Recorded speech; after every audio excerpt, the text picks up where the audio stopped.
The terminal buzzed with the usual hum of delayed announcements, clacking heels, and rolling suitcases. At Gate 27B, the line for Flight 862 to Washington, D.C. moved slowly, a column of passengers jostling with boarding passes and Starbucks cups. Among them stood Sergeant Malik Thompson, upright and composed, his army-issued duffel slung over one broad shoulder, and his uniform pressed to perfection.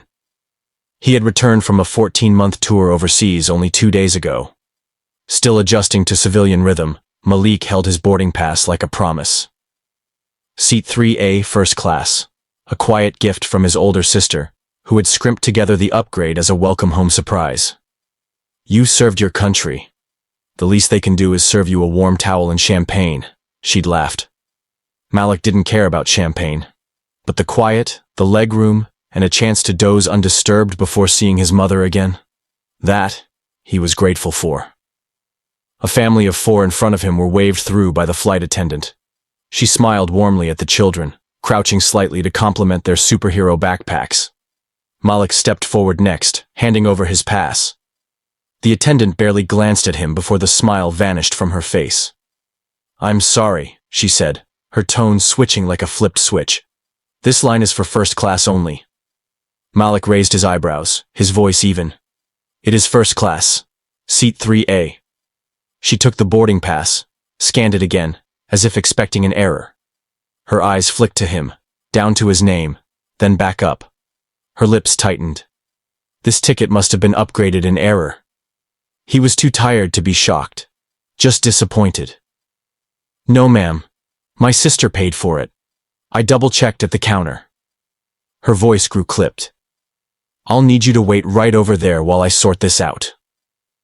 A line had begun forming behind him. Someone coughed impatiently. The mother from earlier peeked back, frowning. Malik stepped aside as told. The attendant whispered to her colleague, then disappeared into the jetway. A few minutes later, she returned and without looking at him called out, "Next!" He stood for 5 more minutes, unmoving. Then a voice, low, kind, spoke beside him. "Everything all right, soldier?" Malik turned. A white man in a navy suit, salt and pepper hair, and a pilot's wings pinned to his chest stood watching. The captain. "I was told there's an issue with my seat," Malik replied calmly. "I was asked to step aside." The captain looked at his boarding pass. 3A. That's definitely first class. And you're on the manifest." He strode past the attendant, disappearing into the cabin. The woman's face stiffened as she realized the situation was not staying quiet. "I'm doing my job," she snapped, more to herself than to anyone. "I'm not saying he doesn't belong." The captain returned seconds later, frowning. "Sergeant Thompson, thank you for your service. Please, go ahead and take your seat." Malik nodded with a brief, courteous smile, but the flight attendant blocked him. "Captain, we've already given that seat away." "To whom?" he asked sharply. She hesitated, just long enough. "It was a standby request, a platinum flyer." "Reverse it," he said flatly. The attendant's eyes flickered with something else now, defiance laced with embarrassment. She stepped back, but said nothing. Malik walked the jetway in silence. He didn't make eye contact with the other passengers. He didn't want a scene, but a scene had already unfolded. From behind, he could hear murmurs. One woman said, "Disgusting." Another voice followed, "He's in uniform for God's sake." As Malik reached his seat and sat down, the man beside him, a suited businessman in his 50s, extended a hand. "Welcome home, son." Malik shook it. "Thank you." He didn't want applause, didn't want pity, just wanted peace. But even as the flight prepared for takeoff, he noticed the attendant, still rattled, avoiding his aisle completely. She passed snacks without a word, poured wine for others with a smile. When she finally reached Malik's row, she turned away, as if he wasn't there. Across the aisle, an older black woman whispered to her husband, I saw the whole thing." Her husband nodded. She didn't expect the captain to step in. But that wasn't the end of it. 3 rows back, a teenage girl had recorded the entire interaction with her phone.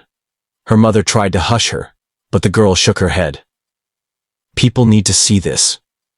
As the plane leveled off above the clouds, Malik stared out the window, the city lights below fading into night. He had walked deserts, heard gunfire, treated wounded allies, but nothing ever made him feel so silently dismissed as that moment at the gate. He wasn't looking for revenge, but a part of him, deep and quiet, wanted the truth to surface. Not for him, for the ones coming after. By the time the cabin lights dimmed and dinner trays were cleared, whispers had become steady chatter. Some passengers glanced at Malik with discomfort, others with sympathy. One older man even leaned over to say, "I'll be writing a letter to the airline." But Malik just nodded, closed his eyes, and tried to rest, unaware that the teenager's video was already uploading and about to go viral. The aircraft cabin buzzed with low conversation as passengers settled in. A row of overhead lights flickered before dimming. Malik Thompson sat quietly in 3A, back straight, hands clasped on his lap.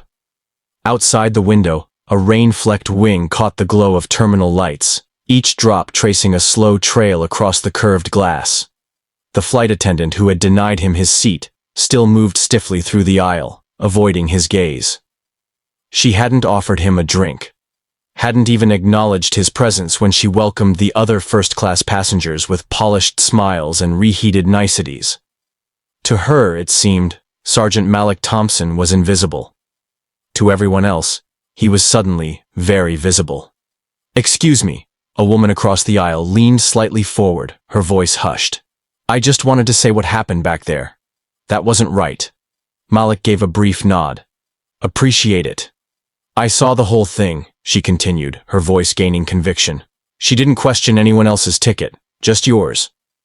"Some folks still see uniforms as a threat," he said flatly. "Or maybe just the skin inside them." Her husband, a retired teacher named Mr. Lawson, leaned in. "I spent 40 years watching this country change, son. Thought I'd seen progress. But what happened tonight? That wasn't oversight. That was intent." Malik didn't respond. He had spent years training for war zones, defending democracy. But in this cabin, thousands of miles from gunfire or deserts, a battle of a different kind had taken place, one built on microaggressions and masked discrimination. He glanced down the aisle. The teenager in row 6, headphones in, hoodie pulled up, was still working on her phone. Her screen glowed with editing software. Her mother had tried to stop her, but the girl had whispered, "No one ever believes this stuff unless they see it." The girl had caught it all. Every dismissive word, every flicker of contempt on the flight attendant's face. The delay, the public shaming, the captain's interjection, the stammering refusal to let him board. And it was now being stitched together, captioned and titled, "A video ready to burn." The man beside Malik, an insurance executive named Jerry, turned and whispered, "My niece works for the airline. I'm going to call her as soon as we land." "I'm good," Malik said quietly. Jerry shook his head. "It's not about you being good. It's about the principle. You shouldn't have to be in a uniform to get basic respect. That woman didn't see a soldier. She saw a threat." A ping sounded. The seatbelt sign clicked off. The flight attendant returned to the front of first class with a tray. She paused at each row, offering wine, soft drinks, and warm towels. Then came Malik's row. She skipped it again. Malik didn't flinch, but Jerry did. "Ma'am," Jerry called, "you missed us." The woman blinked. "Oh, I'll come back in a moment." "You said that last time," Jerry said, now louder. Now the entire first-class section was listening. Someone from behind called out, "Why is he not getting served?" A pause. Malik spoke up, calm but audible. "It's all right." "No, it's not," said the woman across the aisle. "You're not a ghost." The attendant turned sharply and walked to the galley. For a few seconds, there was only the low whir of engines and shifting of uncomfortable passengers. Then someone clapped. It started with the teenager in row 6. One clap, then another. Then the older couple across the aisle. And suddenly, half the cabin was applauding. Malik shifted uncomfortably. He hadn't asked for this. He hadn't wanted attention. But something about the sound, the solidarity of it, settled into his chest like a small shield. From the corner of his eye, he noticed a man in coach craning his neck forward. A younger guy in a tracksuit, phone already recording, mouthing, "What's going on?" The story was no longer contained in 3A. It was airborne, carried by whispers and camera lenses. 5 minutes later, the flight attendant returned. This time, she carried a tray directly to Malik. A towel, a drink, a tight-lipped apology. "I'm sorry for earlier," she muttered. "We had a manifest mix-up and It wasn't the manifest," Jerry said. "Don't lie now." The woman's face flushed. "Sir, Malik held up a hand. "Thank you. That'll be all." She hesitated, then turned and walked briskly back to the galley. The rest of the flight was quiet. Malik reclined slightly, watching the clouds slip by in silence. He should have felt exhausted. But adrenaline still sat in his chest like a coiled spring. The teenager in row 6 passed him a note as she walked to the restroom. It was folded carefully, like a secret. He opened it. It read, "I'm posting it when we land. It already has 800 pre-shares. Thank you for staying calm when she wouldn't. People need to see this. Layla." Below it, a small heart and a hashtag. #, seat 3. Malik folded the note and tucked it in his jacket pocket. He didn't know what would come next. Public outrage, silence, a corporate apology with the usual "we are committed to diversity" jargon. But in that moment, he realized the story had taken on a life of its own. This wasn't just about a seat. This was about who is seen, who is believed, and who is allowed to belong without explanation. The seatbelt sign dinged again as the plane began its descent. He looked out over the sprawling lights of DC and whispered to himself, "Let them see." The tires screeched softly as Flight 862 touched down at Reagan National Airport, the cabin jolting just enough to rouse sleeping passengers. Overhead, bins rattled, and seatbelts clinked as passengers stirred. But Malik Thompson remained still, staring out at the tarmac lights casting long streaks across the rain-slick runway. First class remained quiet, eerily so. After what had happened mid-air, even those who had tried to ignore it now knew something had changed. The story was no longer just about a man and a seat. It was about the people who watched, and those who didn't. Flight attendants began moving through the cabin preparing for disembarkation. The one who had denied Malik his seat still kept her eyes down, going through the motions, but her fingers trembled as she collected empty cups and folded blankets. She felt the pressure now, like eyes pressing into her from every row. She wasn't wrong. Passenger after passenger had captured the incident, some in snippets, some in full. From economy to first class, phones had been aimed, passengers had whispered and typed furiously as the plane soared. Even now, a few were refreshing social media feeds. The video was spreading. Layla, the teenager who had filmed the original confrontation, was watching the view count rise. 10,000 in the last 20 minutes, 30,000, then 85. A woman behind Malik whispered to her husband, "It's everywhere now." Twitter, Facebook, even some veterans page shared it. He leaned in, showing her his phone. "CNN has it trending, no names yet. Just black soldier denied first-class seat." Meanwhile, back in row 3, Malik remained a silhouette of calm, unmoving, observing. It was something he had learned overseas. Silence sometimes says more than shouting. The seatbelt sign flicked off with a melodic ding. Passengers began standing, stretching, reaching for bags. "Ladies and gentlemen," the captain said over the intercom, "thank you for flying with us tonight. Before you deplane, I'd like to take a personal moment to thank one of our passengers, Sergeant Malik Thompson, for his service. We are honored to have had him on board." Applause rippled from the back, swelling toward the front. It wasn't forced, it wasn't polite, it was righteous. And the flight attendant? She froze. Malik stood slowly, nodding toward the cockpit door with quiet appreciation, then adjusted the strap on his duffel bag. As he stepped into the aisle, the woman in 4C, the one who had spoken up earlier, reached out, placing a hand on his arm. "Whatever happens next," she said, "you changed something tonight." He gave her a tight smile. "I didn't come here to change anything. Just wanted a seat." Exactly, she replied. And look what it took to get it. Passengers stood aside to let him pass. There were no rolled eyes or annoyed sighs. Only silence, reverence. Some nodded, some simply watched. But others watched with discomfort. Not everyone on the flight had been supportive. A businessman in 2D who had muttered, "People always playing the race card" under his breath earlier now stood stiffly, refusing eye contact. He had been watching too, but not with empathy, with resentment. Malik didn't stop. He didn't need apologies, not from the silent or the bitter. As he reached the front galley, the flight attendant stepped into his path. "Sergeant," she began, her voice soft now. "I just wanted to say, I didn't mean to offend you. It was a stressful boarding and I—" He looked her straight in the eye. "You didn't see me," he said, not cruel, not loud, just matter of fact. That was the problem. She opened her mouth, closed it. Passengers behind him grew still, listening. "I've been to war," Malik continued. "Watched friends die. Bled in sand you'll never step on. And when I came home, all I asked for was the seat I paid for." She swallowed hard. "I hope you remember that next time," he said.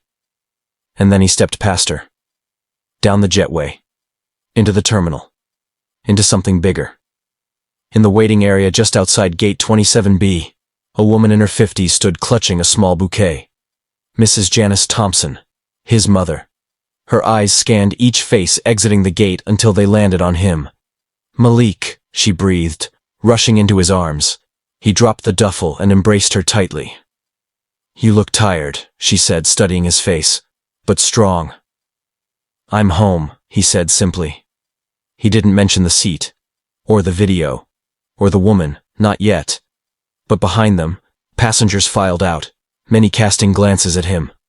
Some stopped to shake his hand. A mother asked for a photo. One man said, "Thank you for standing tall, brother." Mrs. Thompson frowned. "What's going on?" Before he could answer, her phone vibrated. She checked the screen, eyes narrowing. Then she gasped. "Malik, is this you?" The video played on her screen. Layla's footage. The confrontation. The captain. The skipped service. The applause. It was all there. Already at over 500,000 views. He gave her a small nod. Her lips pressed into a line. "You weren't trying to make a statement." "No. But one got made anyway." He shrugged. "I just wanted peace." Behind them, voices echoed from televisions in the terminal. One screen showed a panel of commentators on a news network. The headline blared, "Black soldier denied first class. Video goes viral mid-flight." Malik looked up. His face, caught mid-expression in Layla's video, flashed on screen. Another war had begun. Not one with bullets, but with eyes. And they were all watching.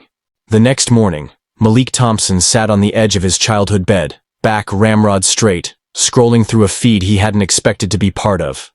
His name was everywhere now, tagged, quoted, dissected. The video from Layla had reached 2.6 million views overnight. Seat 3A was trending across multiple platforms. He wasn't the kind of man who chased attention. His years in uniform had taught him the value of silence, precision, and privacy. But now, privacy was something slipping through his fingers. His phone buzzed again. Another interview request. CNN, then MSNB. A few smaller podcasts. An email from a representative of the airline with a cold subject line. "Regarding your experience on Flight 862. They weren't reaching out of guilt. They were doing damage control. He could see the playbook. Release a formal apology, discipline the employee quietly, bury the headline by Monday. Downstairs, the smell of pancakes wafted up the staircase. His mother always made pancakes when something bad happened. Or something big. Today was both. He made his way down to the kitchen, where Janice Thompson flipped a golden stack onto a plate. She turned as he entered. "They've been calling the house too," she said, not needing to specify who they were. "I know. You gonna say anything?" I already did, Malik replied, sliding into the chair. I said it when I didn't raise my voice. When I didn't get off that plane angry. That was my statement. She studied him for a moment. That flight attendant might never forget you. But the country still needs to hear you. He hesitated. Then his phone buzzed again. This time it was a text. Unknown number. You don't know me, but I was in 7F. I saw everything. If you ever speak out, I'll stand with you. Brian Whitaker. He blinked. Brian Whitaker. A name he didn't recognize. He tapped on the contact. No photo. But something about it made him stop. He remembered the guy. Tall, glasses, mid-30s, had been silent the whole flight, reading something on a tablet. But now? Now he was reaching out. A few minutes later, another message popped in. I'm the one who helped the girl upload the video over in row 6. I'm Layla's mom. My daughter's been telling everyone she met a real hero. Just wanted to say thank you. The world saw your dignity. One by one, the strangers were standing up. 2 days later, Malik walked into a modest studio in Northwest D.C. for an interview with a local black-run podcast called The Real Debrief. They didn't offer payment. No stylists, no pre-screening, just real conversation, on his terms. Across the table sat Mia Jordan, the show's host. Late 30s, sharp afro, unapologetic tone. You've been quiet since this blew up, she said, hitting record. Why speak now? I didn't ask for this attention, Malik replied. But now that it's here, I want to use it. Not to get someone fired, not to punish, but to ask, why does a black man in uniform still get treated like a threat? Mia leaned forward. And what do you say to the people online who are calling the video fake, staged, or saying maybe there was more to the story? There's always more to the story, he said evenly. Like how people walk around with biases they don't even admit to. That flight attendant didn't call me a slur. She didn't yell. But she still looked at me and decided I didn't belong. That's the story. Mia nodded slowly. And what do you want to happen now? I want people to stop pretending this is rare. It's not. It just doesn't always get recorded by a brave teenage girl in row 6. She smiled at that. Layla's got heart. She's got courage, Malik said. The interview went viral before the sun had set. Clips of it were posted by celebrities, athletes, even a few veterans groups that normally stayed silent on racial issues weighed in. But the most unexpected twist came late that night. A statement from Brian Whitaker, now revealed to be an executive at the airline's regional operations office, was posted on LinkedIn. It began formally. On Flight 862, I watched a colleague deny a man his rightful place, not because of protocol, but because of perception. I remained silent then. I won't now. He went on to describe everything he had seen. The boarding confrontation, the delay, the non-service during the flight. He even noted how passengers had begun murmuring their own observations, how some had already known something was wrong. The post ended with, "We talk about unconscious bias in training rooms. But what I saw was fully conscious. I support Sergeant Thompson, and I will be calling for a formal investigation within our leadership." The internet caught fire. Suddenly, Malik wasn't just a headline. He was part of a movement.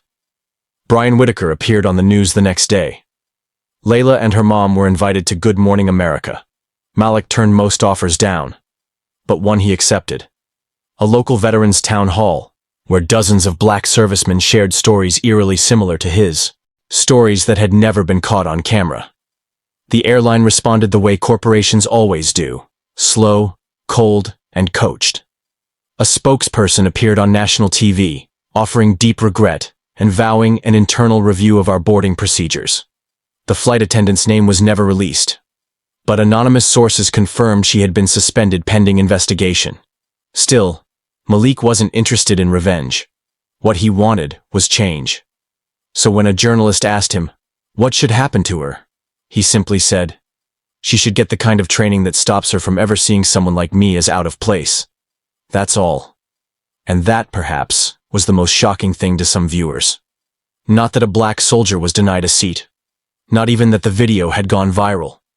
But that, in the aftermath, he asked not for punishment, but for justice. Captain Douglas Riley wasn't a man drawn to public statements. He preferred the hum of a cockpit, the steady drone of engines, the calming precision of altitude and course. A former Air Force pilot with 2 decades in commercial aviation, Riley prided himself on staying composed through storms, weather or otherwise. But when he heard that the incident aboard Flight 862 had exploded into national conversation, and his small act of intervention had become a defining moment in a much larger story, something stirred inside him that wouldn't go away. He hadn't expected to become a symbol. All he had done, in his eyes, was the right thing. But now the right thing needed repeating. Louder. 2 days after Malik's appearance on The Real Debrief, Riley sat in a small conference room at the airline's DC hub. A legal advisor, 2 PR representatives, and the regional manager were seated across from him. The room had the sterile smell of caution. "We're not asking you to lie," the regional manager said, fingers steepled on the table. "We're just hoping you'll keep your comments balanced." "Balanced," Riley repeated, as if testing the word. "You mean neutral?" "We're facing a lot of heat, Doug," said one of the PR reps. "The story has momentum. If you speak out and criticize our team, it becomes official. A captain siding against his own crew." Riley shifted in his chair. "I didn't side against anyone. I stepped in when I saw misconduct. Period." The legal advisor cleared her throat. "The union won't appreciate it either. And the flight attendant in question has already filed a grievance, claiming you overstepped." Riley's eyes narrowed. "She refused to let a decorated Army sergeant sit in the seat he paid for." "On what grounds?" "She claims she thought it was a mistake on the manifest," the manager replied carefully, "and that she was just following policy until it was resolved." "That would have been believable," Riley said, "if she hadn't let 6 other passengers board first class without checking a damn thing." Silence. Heavy and telling. Riley stood, buttoning his blazer. "I won't embarrass the company," he said, "but I'm not going to pretend I didn't see what I saw. That's not neutrality. That's cowardice." Then he walked out. The next morning, Riley sat at his kitchen table sipping black coffee, watching the sun rise over his quiet Maryland neighborhood. He hadn't told many people what happened that night on Flight 862. He hadn't needed to. The video told enough. But now he was getting letters, emails from other pilots, handwritten notes from black servicemen, even one from a woman whose father was denied service at a diner in 1963. "You did what others wouldn't," she wrote. "That matters more than you know." He sighed and picked up his phone, typed a message, then deleted it. Typed again. This time he posted, "I was the captain on Flight 862. I watched a flight attendant deny a soldier his rightful seat, not because of protocol but because of prejudice. I stepped in because silence is complicity. We cannot call ourselves professionals if we only act when it's easy." He hit send. The post traveled faster than he expected. News outlets picked it up. Veterans groups shared it. Several current pilots reshared it anonymously, thanking him for breaking the wall of quiet professionalism. The airline? They went silent. And the flight attendants' union? Furious. Still, Riley stood by it. He wasn't looking to punish her. He was holding up a mirror, and mirrors, he knew, made people uncomfortable. Meanwhile, Malik had been watching from a distance. He saw Riley's statement the minute it dropped. He stared at the screen, then slowly nodded. His phone rang. "Sergeant Thompson," came Riley's familiar baritone voice. "I hope I'm not interrupting." "Not at all, sir. I wanted you to know I've made my position clear." "I saw." "I also wanted to thank you," Riley said. "You kept your composure. A lesser man might have escalated. You didn't." "I was tired," Malik replied. "I didn't have energy for a fight, but I appreciate what you did. You didn't have to." Riley paused. "No, Sergeant. I did have to. That's the whole point." They spoke for another 5 minutes. Not as hero and captain, not as victim and witness, but as men who had both worn uniforms, served ideals, and now found themselves part of a national reckoning neither had asked for. When the call ended, Malik looked down at his hands, steady, strong, and wondered if maybe the country was listening this time. Maybe. 3 days later, the airline finally broke its silence with a press conference. A spokesperson read a prepared statement. "We acknowledge that the events aboard Flight 862 have sparked a nationwide conversation on bias and professionalism within the airline industry. While we cannot speak to individual disciplinary actions, we are committed to launching a full review of our training programs and boarding protocols to ensure fair treatment for all passengers. No apology, no name, no accountability." The public was not impressed. Social media exploded again. Hashtags like TREE, Do Better Airlines, and Fly with Honor trended for hours. Riley was interviewed by multiple outlets. He stayed calm, measured, but firm. "This isn't about one bad apple," he said on live television. "It's about a culture that assumes people of color don't belong in places of comfort or authority. I've watched it happen too many times from the cockpit." That week, more stories surfaced. Passengers of color began sharing their own experiences: missed upgrades, unnecessary delays, dismissive treatment. The momentum kept building. But it wasn't all dark. A competing airline reached out to Malik privately. They wanted to feature him in a Veterans Appreciation campaign. Malik politely declined. "This isn't about branding," he said. "It's about truth." And then, unexpectedly, Layla, the teenager who filmed the video, was invited to speak at a school assembly on modern activism. Her mother messaged Malik. "She's nervous, but she says if you could stand up silently, she can speak loudly." Malik smiled. The stranger in seat 3A had become a symbol, not of protest, but of quiet, firm resistance to erasure. And behind him, the people kept standing. First Riley, then Brian Whitaker, now Layla. One by one, the eyes in the cabin had opened, and the real flight had just begun. By the time Flight 862 was a week behind him, Malik Thompson had become a household name in a way that felt both surreal and uncomfortable. He'd spent a career learning how to blend into ranks, to take orders without fanfare. But now the headlines wouldn't stop. Every major media outlet wanted his face. Memes of Seat 3A flooded Instagram. Hashtags with his name had millions of impressions. And the phrase, "You didn't see me, that was the problem," had become a rallying cry stitched on t-shirts, screen printed on protest signs, and quoted in university lectures. The country had turned him into a symbol. But symbols, Malik knew, often got simplified until the edges were sanded off. And he was a man with edges: fatigue, doubt, anger, restraint. Still, he couldn't deny something had shifted. Conversations were happening, not just in living rooms, but in boardrooms, and especially on planes. On a new flight to Atlanta, just a short trip for a speaking engagement he'd reluctantly agreed to, Malik boarded quietly, wearing a baseball cap and a plain black hoodie. No uniform, no attention. He just wanted to observe. The flight was almost full. As he made his way to his row, he noticed eyes flicking up at him. Two men in suits whispered to each other as he passed. A woman near the front clutched a paperback but watched him over the edge of the page. He sat down near the wing and coach. No one said anything, but the awareness hovered like mist. Across the aisle, a man in his 20s tapped away at his laptop. A sticker on the case caught Malik's attention. A stylized number 3A in gold letters.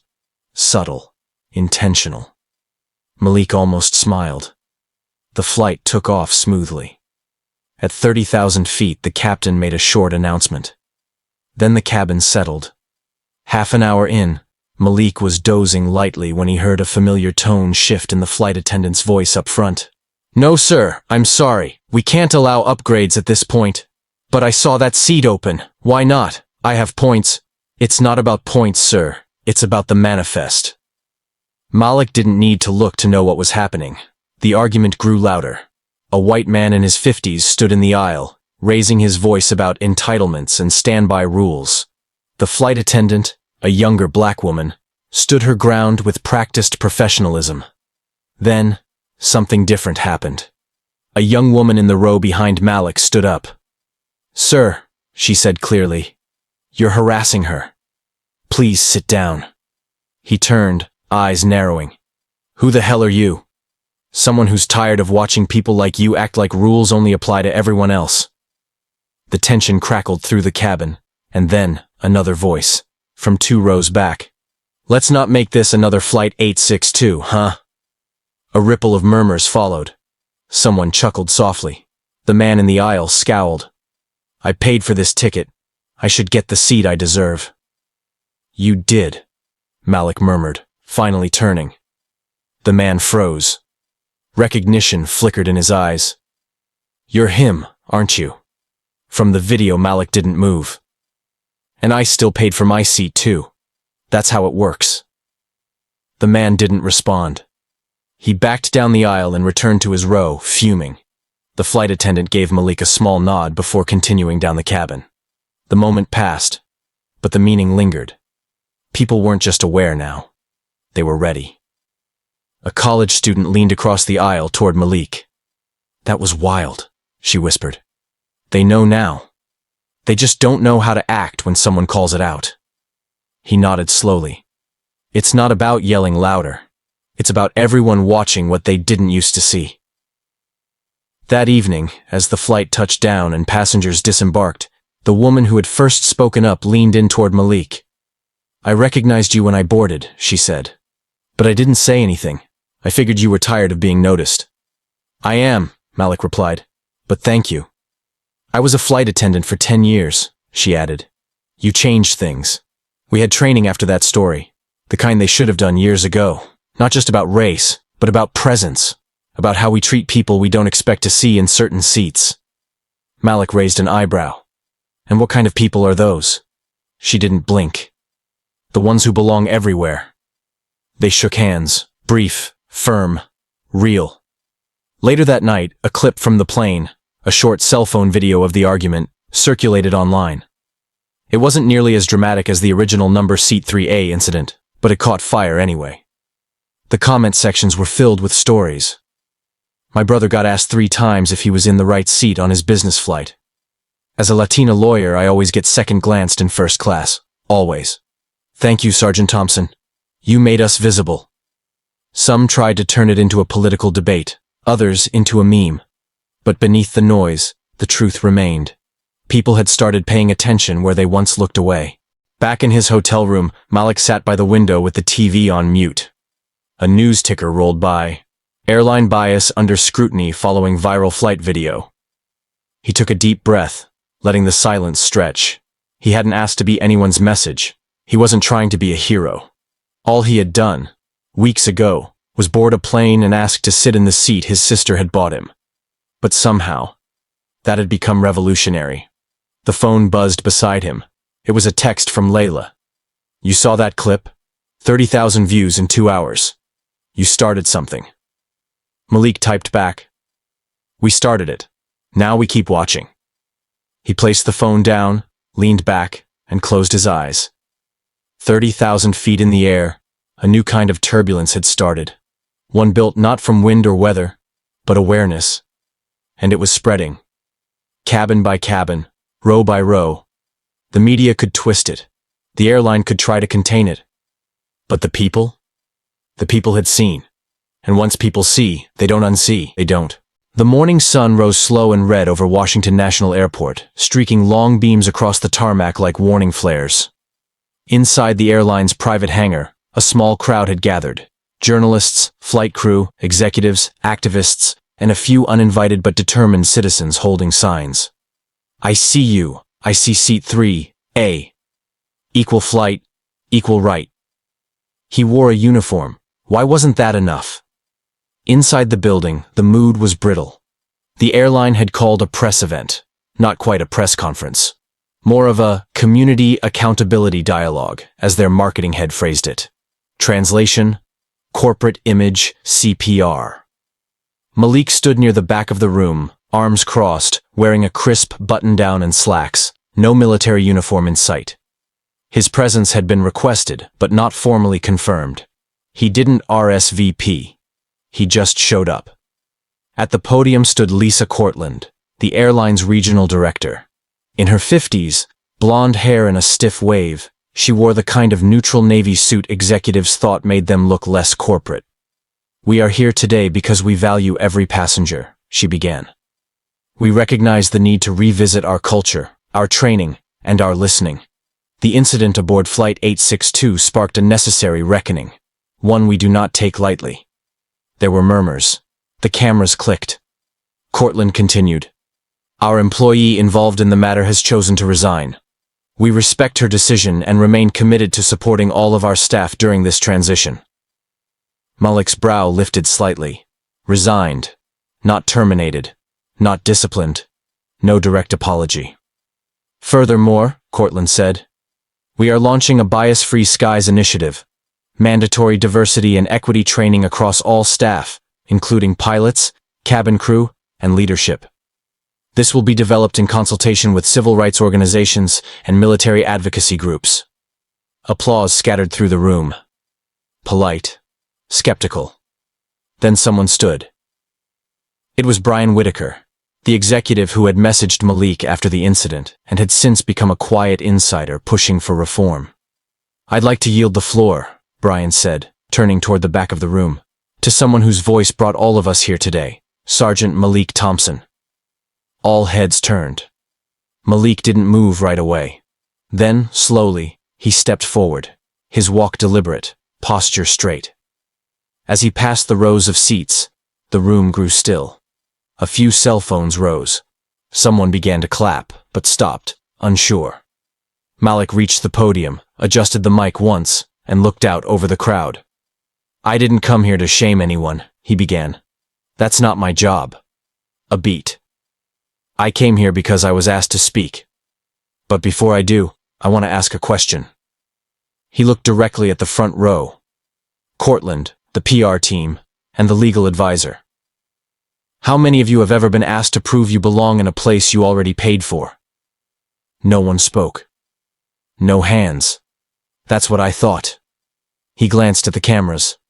"On Flight 862, I wasn't just denied a seat. I was denied the benefit of doubt.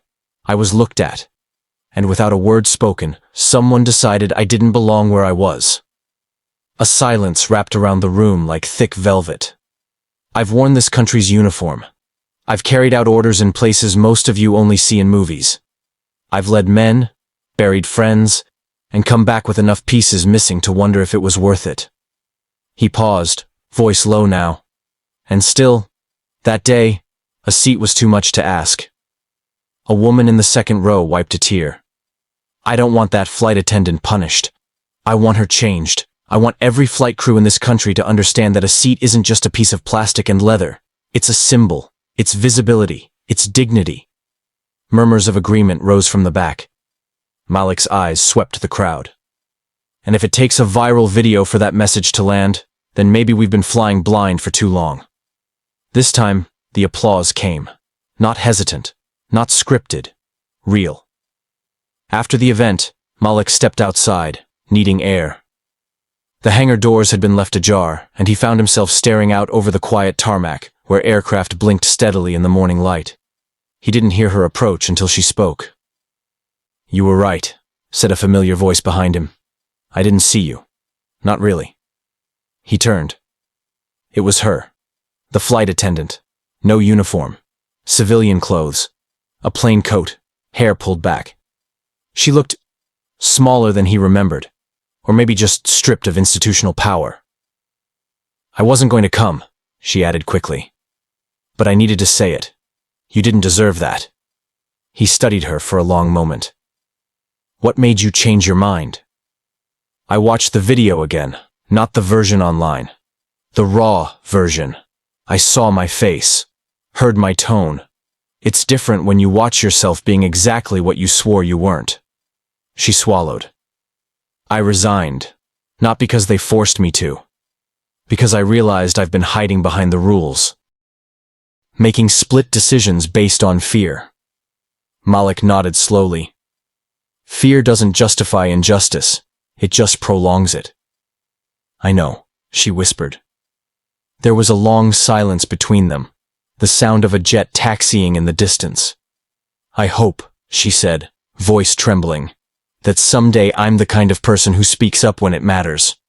You already did, Malik replied. Right now. She exhaled shakily and walked away without another word. That evening, the clip of Malik's speech hit the internet. One moment in particular caught fire. When he said, "I wasn't denied a seat. I was denied the benefit of the doubt." It spread like gospel. Veterans reposted it. Teachers shared it. Celebrities quoted it. Journalists framed segments around it.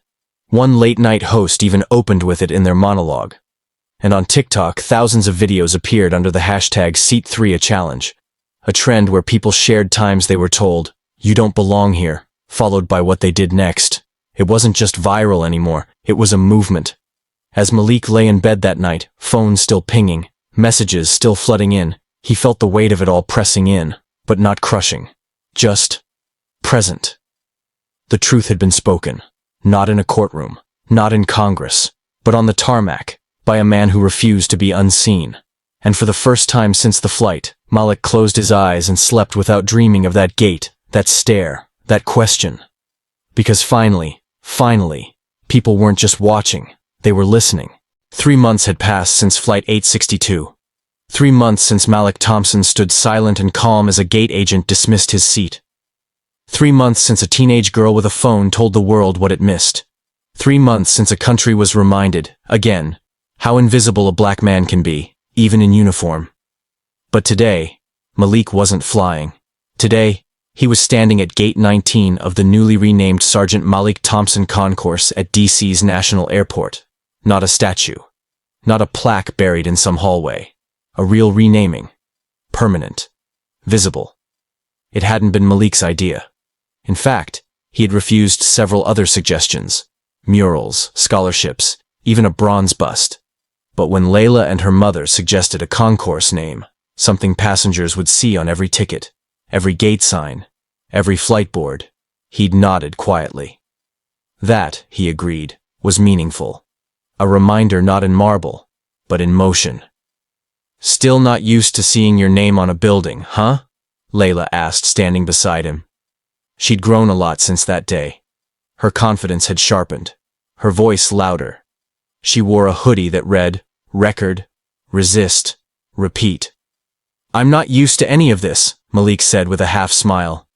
"But I've stopped fighting the uncomfortable parts." "Good," she said, "because the world's not done with you yet." Just then, a voice came over the loudspeaker. "Attention passengers. Flight 421 to Dallas is now boarding at Gate 19. Boarding will begin with active duty military and veterans. Thank you for your service." It wasn't unusual. Most airlines had similar policies. But this time, the gate agent, a young black man with braided hair and a bright smile, stepped aside and gestured toward a small group standing nearby. An older woman in uniform, a man in a wheelchair with a folded American flag in his lap, and a tall young man in camo fatigues with a duffel on his back. The crowd at Gate 19 applauded lightly as they passed, and no one questioned their seats. Malik's mother joined him then, clutching a small gift box. "For you," she said simply. He opened it. Inside was a model airplane, painted in military camouflage, with the words, "Seat 3A, never forgotten," etched into the base. He chuckled softly. "You didn't have to." "You didn't either," she said. "But you still stood tall." A few feet away, Captain Riley arrived, crisp as ever in his uniform. The two men embraced briefly. "They're calling it a Malik protocol now," Riley said. "Mandatory training modules for crew, changes to upgrade handling, passenger dignity protocols. Not bad for someone who just wanted to sleep through a flight." Malik laughed, shaking his head. "I didn't even want a hot towel. Just the legroom." "Now you've got a whole concourse," Riley said. "How's that for legroom?" Across the terminal, digital signs scrolled with today's top news. One headline read, "Former flight attendant speaks out. I learned to see what I never saw." It was the woman from Flight 862. She had recorded a public message as part of a bias awareness campaign, now required viewing for all incoming airline staff. In it, she didn't dodge responsibility. She didn't say she had a bad day. She said simply, "I failed him." but I won't fail the next person. And somehow, that was enough for Malik. Not because it fixed everything, but because it admitted what so many deny. The power of a single moment, a single gate, a single assumption. Later that evening, Malik boarded his first flight in months. Not as a headline, not as a hero, just as a passenger. As he stepped into the first-class cabin, the attendant, a young Latina woman with silver hoop earrings, smiled warmly and gestured toward his seat. "Welcome aboard, Sergeant Thompson. Thank you for flying with us. Your seat is 3A. He nodded. No hesitation, no extra verification. He stowed his bag, sat down, and exhaled. Across the aisle, a businessman in a red tie leaned over. "Didn't expect to be sitting next to a celebrity." "I'm not," Malik said. "You're just sitting next to a man in a seat." The man smiled. "Still, I remember that story. The video. The speech. My daughter asked me what it meant. I told her. It means we finally started listening." Malik nodded slowly. "Then it was worth it." He looked out the window as the plane taxied down the runway. The sun dipped below the horizon, casting long amber streaks across the tarmac. Somewhere behind him, a gate bore his name. Somewhere in the world, a stranger boarded a flight without being questioned. Somewhere someone filmed something they'd never spoken up about before. And somewhere in the cabin, a teenager was quietly refreshing her feed, wondering if she too had sparked something worth holding on to. The plane lifted gently into the air, and as Malik leaned back in seat 3A, his seat, earned and respected, he closed his eyes. Not because he was tired, but because he could.